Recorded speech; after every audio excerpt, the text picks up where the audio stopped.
Bonjour, je suis très heureuse de vous retrouver pour cette émission de rentrée d'Hexagone. On s'était quitté fin juin, il s'est passé beaucoup de choses en politique et nous allons en parler aujourd'hui avec notre invitée Najat Vallaud-Belkacem. Bonjour, Bonjour. comment allez-vous? Très bien, merci. Alors je ne sais pas s'il faut vous présenter, je ne pense pas tout le monde vous connaît, mais on va rappeler deux, trois éléments de votre biographie. Vous êtes né en 1977 au Maroc. Vous êtes venu en France avec votre famille, rejoindre votre père, et vous avez été naturalisé en 1998. Vous avez grandi à Amiens, vous y avez fait vos études excellemment, vous êtes rentré à Sciences Po Paris ensuite, et puis vous vous êtes engagé en politique, nous allons y revenir ensuite. Dès 2012, vous devenez ministre, mais avant ça, vous êtes élu local à Lyon. Vous occupez plusieurs ministères, d'abord l'égalité homme-femme, et puis la ville, si je ne me trompe pas, et ensuite le poste d'éducation. Et puis en 2017, élection d'Emmanuel Macron, vous quittez la scène politique. Vous nous expliquerez tout ça tout à l'heure. Mais vous savez, cette émission s'appelle Hexagone, alors je voudrais d'abord vous demander ce que je demande à chacun de mes invités. À quoi pensez-vous? Qu'est-ce qui vous vient à l'esprit quand je vous dis le nom France? Waouh. Plein de choses, à vrai dire. La République française. Je pense que c'est intimement lié à ce Alors à quel pays. moment vous avez pris conscience de cette idée de République française? Parce que vous ne pouvez pas parler de la France sans avoir aussitôt en tête la devise liberté, égalité, fraternité.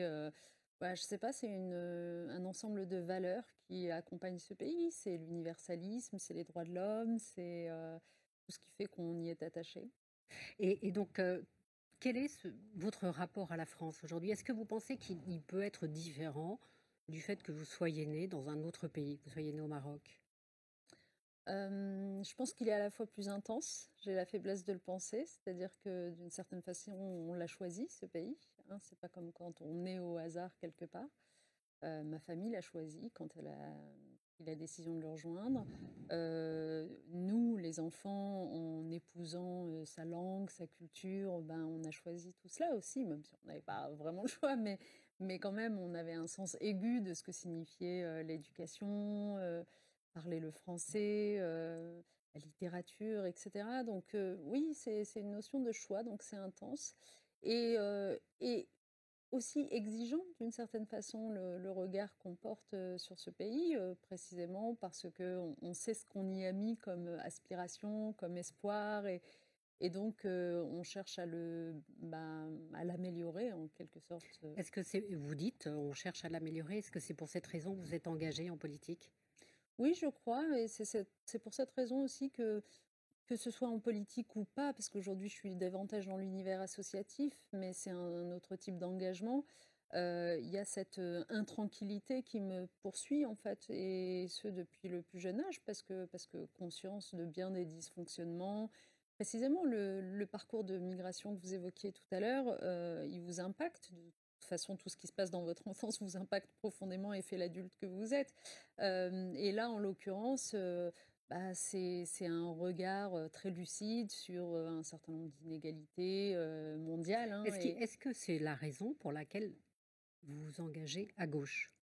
oui, parce que je crois que les gens de gauche sont les plus intranquilles des gens engagés en politique. Parce que je crois, d'après ce que j'ai vu depuis des années maintenant, que finalement, quand on est plutôt à droite, alors il n'y a pas de jugement de valeur, hein, en disant ça, on a le droit d'être de droite et d'avoir cette vision de société-là, mais simplement, on est davantage dans une forme de conservatisme, donc de préserver l'acquis en quelque sorte, de faire en sorte que les choses ne changent pas parce qu'on les estime justes, légitimes, etc. Là où être de gauche, à mon sens, c'est vouloir au contraire bousculer ce qui ne va pas dans ses acquis. Vous vous êtes engagé donc en politique en 2002, donc lorsque le Front National a accédé au deuxième tour, si je ne me trompe pas.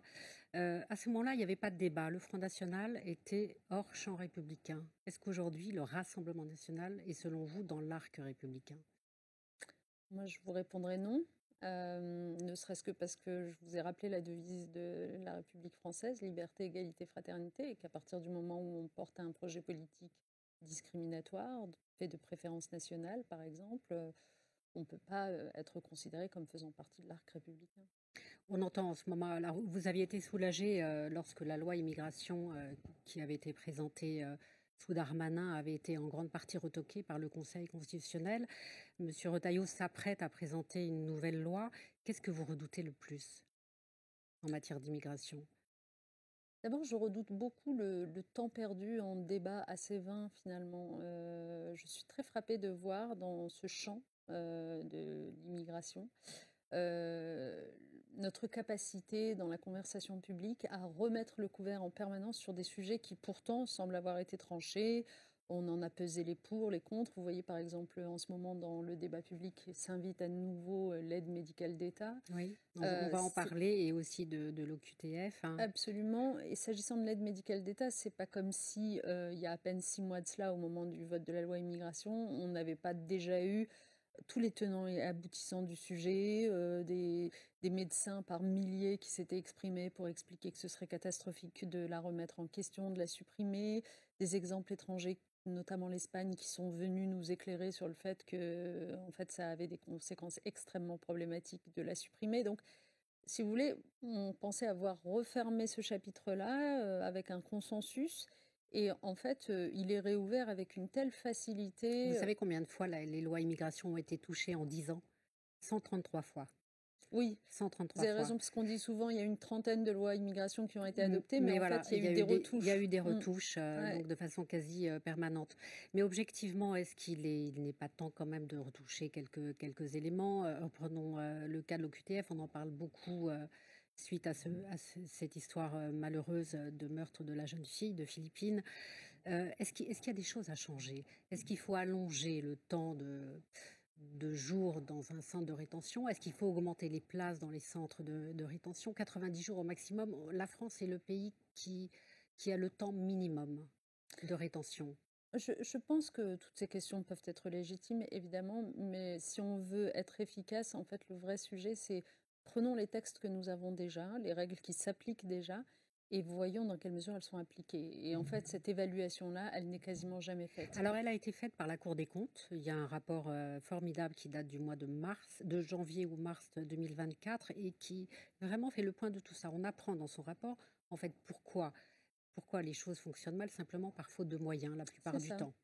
Le temps de l'administration est long parce qu'il n'y a pas assez de personnes. Mais vous connaissez la situation financière de la France. Est-ce que la France a encore les moyens de cette politique-là?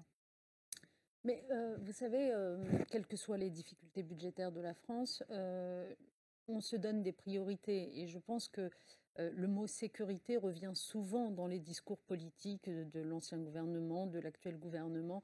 En fait, la question, c'est quelle efficacité mettons derrière ces grands slogans. Donc là, en l'occurrence, la sécurité, bah, ça passe, et on l'a vu avec cette tragique histoire, par le fait d'avoir suffisamment de moyens de police et de moyens dans la justice aussi pour que les règles de rétention que vous évoquiez, le fait d'appréhender un individu en temps utile, etc., soient rendus possibles. Et aujourd'hui, ça n'est pas rendu possible parce que toutes ces forces sont complètement dépassées par leur faible nombre. Et il y a tellement, moi je le vois à la tête de France Terre d'Asile, il y a tellement de situations qui traînent. Là, on parle encore une fois de cas extrêmes de violence et de crimes qu'il faut évidemment condamner et sanctionner le plus fort possible.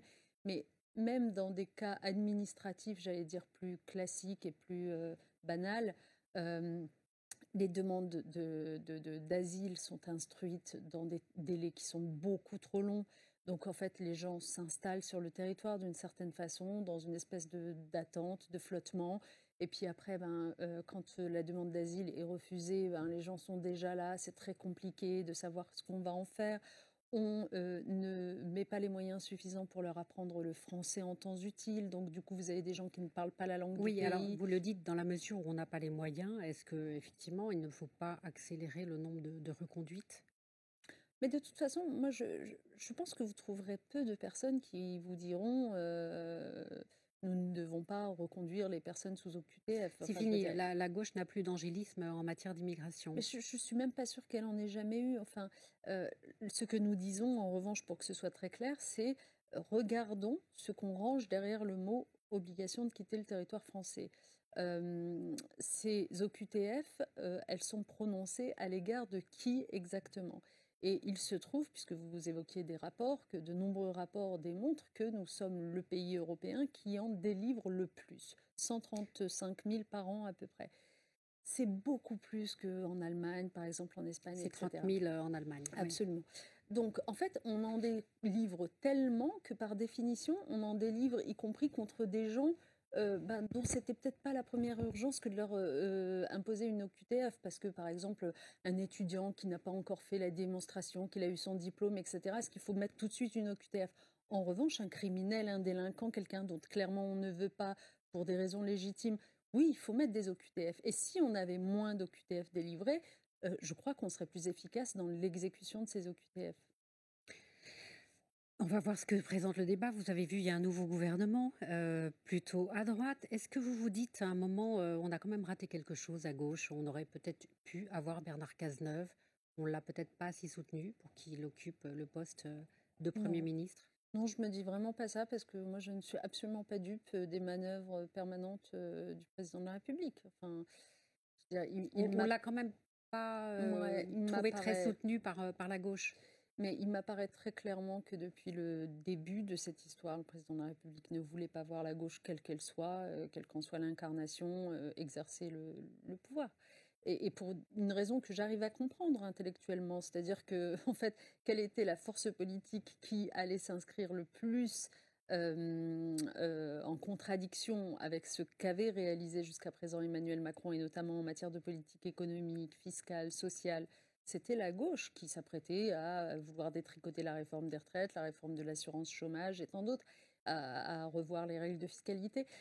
Donc, si vous voulez, j'arrive intellectuellement à comprendre qu'il ne veuille pas qu'on détricote son héritage.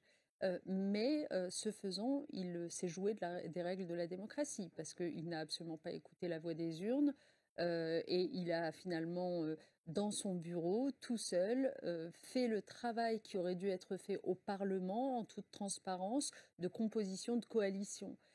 C'est vrai que la gauche avait, le Nouveau Front Populaire, une majorité trop relative pour sans doute exercer le pouvoir toute seule sans se faire censurer très vite.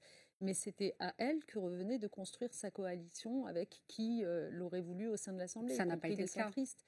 Et en fait, Emmanuel Macron n'a pas laissé ce travail démocratique se faire. Donc, moi, non, je ne veux pas vraiment nous flageller. Moi, je pense que aujourd'hui, nous sommes dans une situation ubuesque où finalement, nous avons un gouvernement composé de gens qui ont perdu les élections, que ce soit la droite elle-même naturellement, mais aussi la Macronie. Le parti de Et droite qui est puis, arrivé 5e dans l'ordre exactement, d'arrivée. ce qui est quand même un Mais comble. aujourd'hui, donc, nous avons un Premier ministre, Michel Barnier. On a l'impression qu'il est plutôt de bonne constitution, qu'il essaie quand même de réussir quelque chose. Qu'est-ce que vous dites aujourd'hui? C'est on va l'empêcher à tout prix ou au contraire, il faut l'encourager? La France est quand même dans une situation difficile. Alors, je ne sais pas si vous vous adressez à moi en tant que de Non, c'est gauche vous, ou à oui, moi vous en la tant que gauche. Oui, citoyenne. parce que vous Parce que n'êtes pas à l'Assemblée, donc voilà, moi je ne c'est suis vous pas à de gauche. l'Assemblée, Oui, mais bon, ce que je peux vous en dire, c'est qu'à l'Assemblée, le nouveau Front Populaire, bien sûr, s'apprête à ne pas accorder sa confiance et à et à voter la censurer censure. ce gouvernement. Pour des raisons qu'on comprend très bien, je viens de les expliquer. Euh, Moi, en tant que citoyenne, au-delà de cela, je suis extraordinairement inquiète parce que ce qui se joue là, et qui aura des répercussions dans la durée, c'est la plus que banalisation, normalisation, c'est même la centralisation de l'extrême droite. Il faut vraiment bien le comprendre, dans le sens où finalement ce qui fera tenir ce gouvernement de Michel Barnier, c'est la tolérance amicale de Marine Le Pen, et on en a vu encore quelques illustrations récemment, lorsque Michel Barnier s'est pris de l'appeler pour lui demander d'excuser son ministre de l'économie, son jeune ministre de l'économie qui avait fait sortir le Rassemblement national de l'arc républicain. Euh, voilà, on se retrouve dans cette situation ubuesque. Je le disais tout à l'heure, il y a eu des élections législatives. Il en est ressorti deux choses très simples. La première, c'est que les Français ne voulaient plus de la politique de la Macronie, voire d'Emmanuel Macron lui-même. Et la deuxième, c'est qu'ils ont eu un sursaut au second tour pour faire front républicain et éviter le Rassemblement national au pouvoir. Qui avait quand même obtenu un certain nombre de sièges, malgré tout, dès le premier tour. Il y a eu des élus, hein, dès le premier tour et d'autres au deuxième. Qu'est-ce qui s'est passé, selon vous, depuis 2002, pour que le Front National soit vraiment un parti rejeté pour être aujourd'hui, comme on le disait tout à l'heure, non seulement considéré par certains dans l'arc républicain, mais aussi comme un parti quasiment comme les autres? Je pense que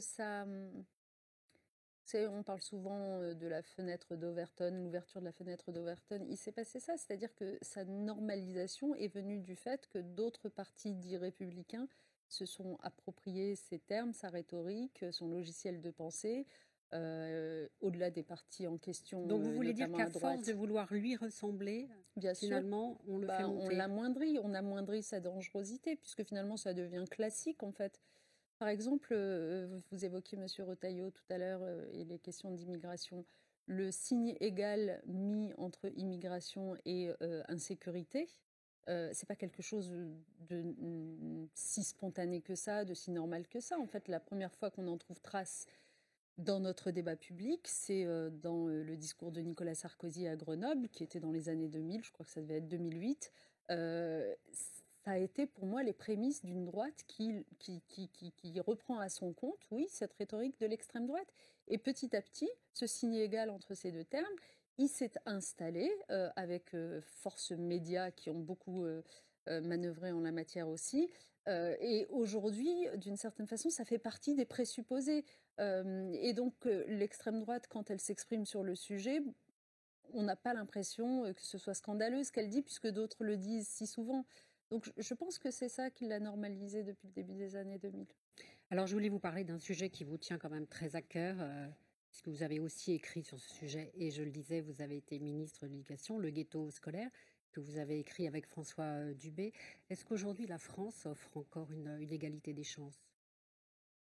Je le remontre. Je pense que je pense que la vulnérabilité la plus forte du système éducatif français, et c'est vraiment cette inégalité des destins. Parce que en réalité, nous avons un bon système éducatif. On le critique souvent. Enfin, vous voyez à quoi ressemble le débat sur le sujet.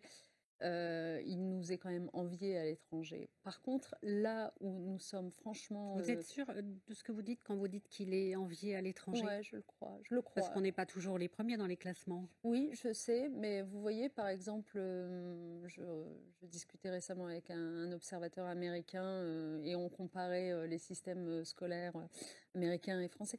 Ce qu'on compare, c'est la gratuité, plus que Oui, la qualité. exactement. La gratuité, mais aussi, par exemple, le fait d'avoir des cours de philosophie en terminale, tout le monde n'a pas ça. Le fait d'avoir aujourd'hui un enseignement moral et civique. Donc, en fait, c'est à la fois sur le plan théorique, c'est un système qui apporte plus. Donc, dans la comparaison que je faisais avec mon interlocuteur américain, sur le plan du savoir, on a le sentiment quand même que c'est un système qui peut apporter de l'excellence plus qu'ailleurs en réalité. Et sur le plan de tous ces autres apprentissages voilà, qui font partie aussi de la définition d'un citoyen, on apporte plus en France. Donc en fait, on n'a pas à rougir de notre système. Ce dont on a à rougir, c'est de regarder les différences de destin qui existent en fonction des À destins cause des scolaires, ghettos des scolaires. catégories sociales, de l'origine sociale. Et ça, ce qui ne va pas du tout, c'est que ça n'a fait que s'aggraver ce fossé entre les familles qui ont les moyens, les familles qui n'ont pas les moyens, et notamment parce qu'on n'a pas veillé à ce que les élèves se mélangent dans de mêmes établissements scolaires. Quand ils se mélangeaient, au fond, vous savez que les enfants, les élèves apprennent tout autant par leur père, PAIRS, que donc les autres élèves, que par leurs enseignants, etc. Et donc, du coup, c'est extrêmement important que leurs horizons puissent être étendus en fréquentant des élèves qui ne leur ressemblent pas. Or, de plus en plus aujourd'hui, il y a une espèce de surspécialisation, les pauvres avec les pauvres, Ok, les alors, riches avec les riches. ok, c'est le cas, effectivement. Mm. Hein, on peut parler de la Seine-Saint-Denis. Qu'est-ce qu'on fait alors aujourd'hui? Comment fait-on pour régler ça? Alors, tout l'objet de ce livre, c'est de dire qu'on peut faire des choses, précisément parce qu'on a l'impression que c'est le tonneau des Danaïdes, que c'est tellement compliqué, que les parents ne veulent pas, que les enfants se mélangent, qu'ils vont contourner tout ça, aller vers le privé, etc. Et donc, ce qui est raconté dans ce livre, c'est une série d'expérimentations que j'avais lancées quand j'étais ministre de l'Éducation et qui ont mis des années à produire leurs effets et qu'on sait évaluer scientifiquement aujourd'hui, où on a vraiment opéré des rapprochements entre collèges, donc c'était à l'échelle du collège, entre collèges plutôt aisés, plutôt défavorisés, où on a mélangé les élèves dans plusieurs villes, à Toulouse, à Paris, enfin dans plein d'endroits, et on raconte ce que ça a produit, donc à la fois sur les résultats académiques des élèves concernés, La mixité, le fait de se mélanger, ça améliore les Mixité résultats scolaires, sociale, oui. absolument. Social, oui, mais aussi sur le climat, l'indiscipline, le fait que, en fait, quand vous mélangez les élèves, bah, vous organisez moins ce qu'on a aujourd'hui trop souvent, c'est-à-dire une contre-culture scolaire. Aujourd'hui, vous avez des établissements ghettos qui se perçoivent comme tels, les élèves se perçoivent comme ghettoisés, et donc du coup s'y développe une contre-culture scolaire. C'est-à-dire qu'en fait, c'est mal vu d'être un bon élève d'une certaine façon. Et quand vous faites cette mixité, c'est ce qui est raconté, eh bien, le climat scolaire s'apaise. La façon d'être en société, la façon de se projeter dans le monde aussi s'améliore pour les élèves, avec une meilleure estime d'eux-mêmes, avec une plus grande capacité de Mais solidarité les uns à l'égard des autres, ce qui vaut d'ailleurs, enfin, ce qui est positif pour les élèves aisés comme les moins aisés. Donc, vraiment, je pense que c'est le nœud, le cœur de ce qui reste à faire dans que l'éducation. fait-on des élèves les plus perturbateurs? Bah, les élèves perturbateurs, enfin, il y a plusieurs choses. Précisément, ce que je viens de démontrer, c'est que, on peut prévenir, Oui, l'existence d'élèves mais OK, perturbateurs. on va prévenir pour la génération suivante, enfin Voilà. ceux qui vont arriver, mais ceux qui sont déjà là et qui empêchent une classe de fonctionner. Bah, ça, c'est la question de en gros, de la pédagogie qu'on a au sein d'une classe. C'est-à-dire que, en fait, les enseignants ont besoin d'être formés. Ils ne le sont pas suffisamment aujourd'hui, notamment dans leur formation continue, à la gestion d'une classe dans toute sa diversité. Donc, évidemment, quand il y a des élèves très perturbateurs, sans doute qu'à un moment donné se pose la nécessité, bah, soit de les exclure, ce qui existe d'ailleurs déjà aujourd'hui, soit de trouver d'autres solutions avec les parents. Mais encore une fois, quand vous prenez les expérimentations, je vous invite à les lire. Par exemple, j'ai en tête un collège où il y avait une quinzaine d'exclusions d'élèves par an. Eh bien, à partir du moment où on a fait ces expérimentations, il n'y en avait plus du tout. Donc, je pense vraiment que c'est un climat général, c'est pas simplement les individus.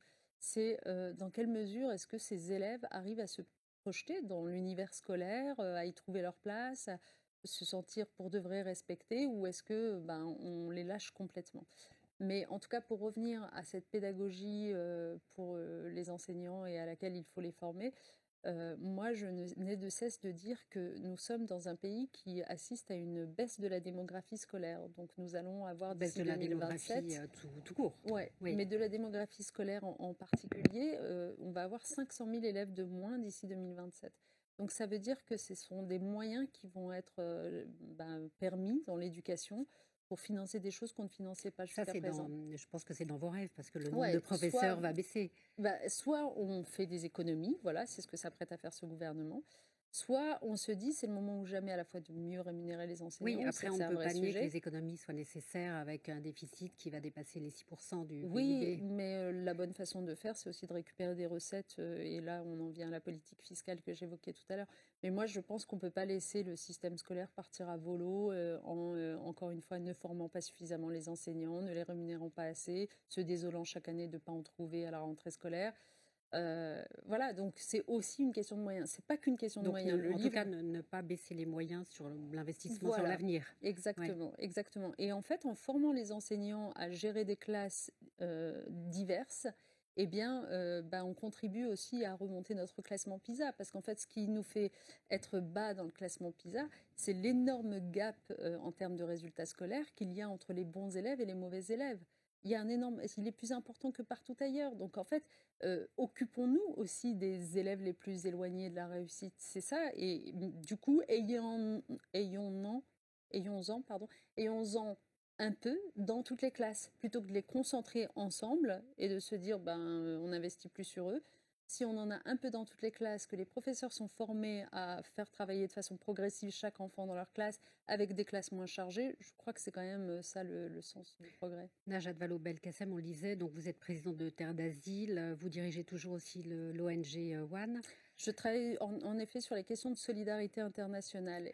Et ça a un lien du coup avec ben, la question de la demande d'asile, puisque vous savez, si on n'arrive pas à mettre fin à des dysfonctionnements aigus, à des inégalités entre le Nord et le Sud, il ne faut pas s'étonner de voir tant de gens débarquer aux portes du Nord. Il nous reste une minute. Vous étiez une des femmes politiques phares du Parti socialiste, hein, il y a une dizaine d'années. Vous avez quitté la politique, il y a moins de 10 ans, vous avez quitté la politique. Est-ce qu'un jour vous allez revenir?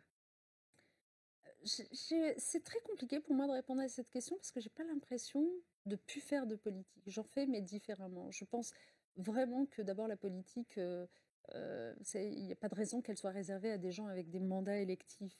C'est important d'en avoir des représentants, mais en même temps, on devrait tous se sentir concernés par ce que devient notre pays, avoir une voix à porter et plaider pour des choses. Et par exemple, quand je plaide pour défendre le droit d'asile ou pour faire en sorte qu'il y ait de la solidarité entre pays riches et pays plus pauvres, c'est de la politique à une autre Alors, échelle. une dernière question subsidiaire. Raphaël Glucksmann, c'est le bon candidat pour 2027 ou non? On a appris qu'il se préparait activement. D'accord. Franchement, Raphaël Glucksmann est quelqu'un de qualité. Je n'ai pas d'avis tranché sur le sujet, mais c'est quelqu'un de qualité. Il a fait un très beau résultat aux élections européennes. Et puis les valeurs qu'il défend sont, à mon avis, celles qu'il faut défendre aujourd'hui. Merci beaucoup, Najat Merci Vallaud-Belkacem. à Mais on vous. se revoit dans quelques temps et puis on fera le point de tout ça. Merci Merci. beaucoup et merci à vous tous de nous avoir suivis.